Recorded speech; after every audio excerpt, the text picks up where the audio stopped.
Hi, I'm Marjorie Druker, and we are back in my kitchen today, and we're going to be making something that is true to my heart, and it's a habanero flank steak chili with a wonderful dark ale. Habanero peppers are a very spicy pepper. They're also known as Scotch bonnet peppers because they look like a little Jamaican hat.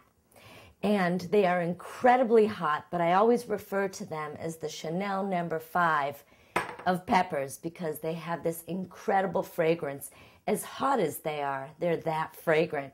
So to start this recipe, we're going to heat a large pot, and we're going to add a little bit of olive oil. And this recipe is very versatile, so that if you don't want to use flank steak, you can use another cut of meat that maybe isn't as expensive. I wouldn't use anything like a filet mignon because, first of all, it's too lean, and secondly, it's too good of a piece of meat. This meat is going to cook in tomatoes and spices, and it's going to become real tender, so you don't need an already tender piece of meat. So we're going to start by adding some chopped garlic, and we're also going to add some chopped onion. And I'll just show you really quickly how very easy it is to get a nice fine dice on an onion. I go horizontally and I make some slats, and then I go vertically and I do the same thing. And then you turn it around, back where you started. You go across and you get a nice even dice. When you get to the part where you can't dice it and it's not as safe to dice, you'll just cut those up a little bit smaller. So every good chili starts with onions and garlic. Everything good starts with onions and garlic. So we'll add that into our pot.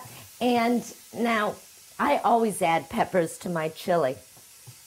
Today I decided to do something a little fun and funky, a little colorful, because what I like to do is I like to take ideas and change. So maybe people like to put green peppers in chili. Well, once they're cooked, they're not as pretty anymore. So I thought, wouldn't it be fun if we just used all yellow peppers?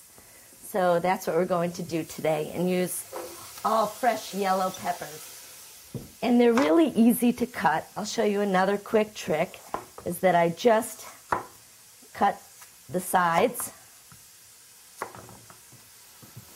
And then you have the 3 pieces right here. And you don't want to cut them too small, because if you cut them too small, they'll just disintegrate, because chili is cooking for at least an hour and 10 minutes, and it's cooking in a lot of saucy ingredients, so you want to still be able to see the peppers once the chili's cooked. So we will just add these peppers in. And while these are cooking, we're going to get to the flank steak. And as I said, if you don't want to use yellow peppers and you prefer green peppers, you can use green peppers, orange peppers, red peppers. I've changed my cutting board because now I'm working with raw meat. So this is our flank steak, and it's a nice, healthier cut of meat. It's a little bit leaner than, say, a ribeye or a sirloin steak, even though ribeyes are certainly very delicious, and a ribeye steak in a chili like this would be absolutely wonderful. But steak can get expensive, so this might be the best alternative. So when you cut flank steak, you have to cut it going against the grain in order to keep it really tender. So I'm cutting this meat super thin, and I'm cutting it on an angle. And this will give me a really tender cut of meat. So then once you get these pieces cut, you then just cut them into smaller, bite-sized pieces. And I've already cut some up, so I'm going to add this meat. And I'll add the rest of this meat, and it's about 2.5 to 3 pounds of steak. And at this point, we're just going to take this steak, we're going to cook it with the onions, the garlic, and the peppers, and we want to brown it. We want to sear it and brown it before we start adding our spices and our tomatoes. Okay, now we're at the place where we're ready to add the rest of our ingredients to our chili. It's important to add the spices first because once you add the tomatoes, they start spitting up and you want to have the cover on once the tomatoes start going through that phase. So let me talk you through the spices that we're going to add. The first thing that we're going to add is some oregano. I know, sounds funny because we're talking about chili and you think of oregano as more of an Italian spice. But when I was in culinary school, the chefs were very passionate about their chili. And they drilled into us that you needed to have basil and oregano, and I never forgot that. So that's why I continue to add it into my chili. So here's some basil and oregano. And then you can't have chili without chili powder and cumin. So I like to use a dark chili powder and cumin. And some people think cumin is too strong, and it is strong, but it's kind of like what sage is to stuffing, cumin and chili powder are to chili. And so I'm just going to blend in these spices. And now for the secret ingredient. I know you're going to think I'm crazy, and I am, but we're going to add dark cocoa. And this is a very expensive, delicious cocoa that I use for my best baking, but a few teaspoons in the chili will make it just right. So what the cocoa does is it has a thickening effect, much like how confectionery sugar and cornstarch do, how they thicken sauces and frostings. That's what we're going to do. So the chocolate will thicken our chili. And the lovely thing about the chocolate is that chocolate is very aromatic. And when we're baking in the restaurant, you can always smell when the brownies are baking because there's just this beautiful chocolate vapor. And that's what we're going to do with the chili, but it's not going to taste sweet and chocolatey. It will just have a really rich, deep flavor. At this point, we're going to add tomatoes. And we're going to add some beef stock. Now, you can use canned. I happen to make some beef stock over the weekend because I love having fresh homemade beef stock. It makes great onion soup and it's great for beef stew. So today, instead of using dark red kidney beans, which are typical for many chilies, I decided to just twist it up a little bit, and we're going to use white cannellini beans. So this is kind of an interesting chili. We're using flank steak, we're using yellow peppers, and we're using white beans. So we've taken the idea of chili, but we've changed the colors and the textures. Now for the last ingredient. We're going to add some dark Bass ale.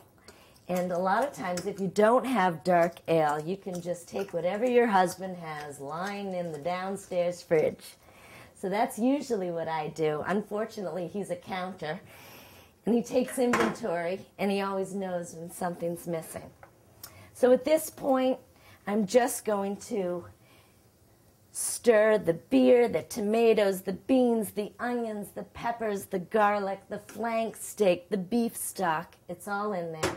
And we're going to let it cook and simmer for about an hour and 10 minutes. After an hour and 10 minutes is up, that's when we'll finish it. We're going to add some fresh cilantro, we'll add some Worcestershire sauce, some salt, black pepper, and then we'll add a little bit of the habanero pepper. We added at the last minute to keep the heightened effect of it.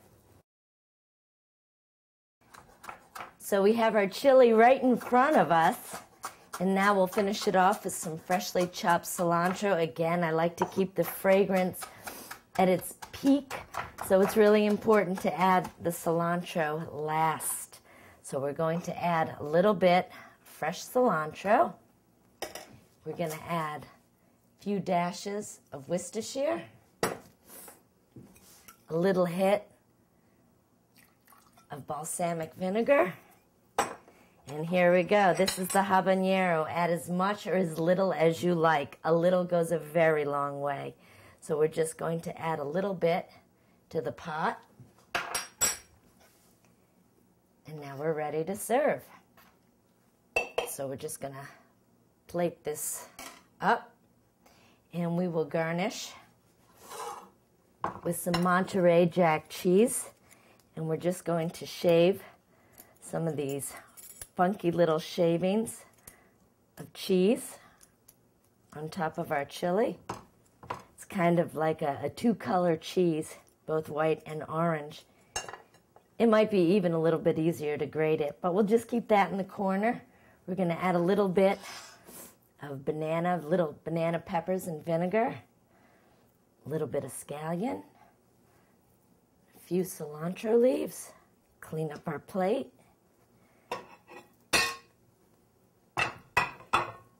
Serve a little slice of homemade cornbread on the side.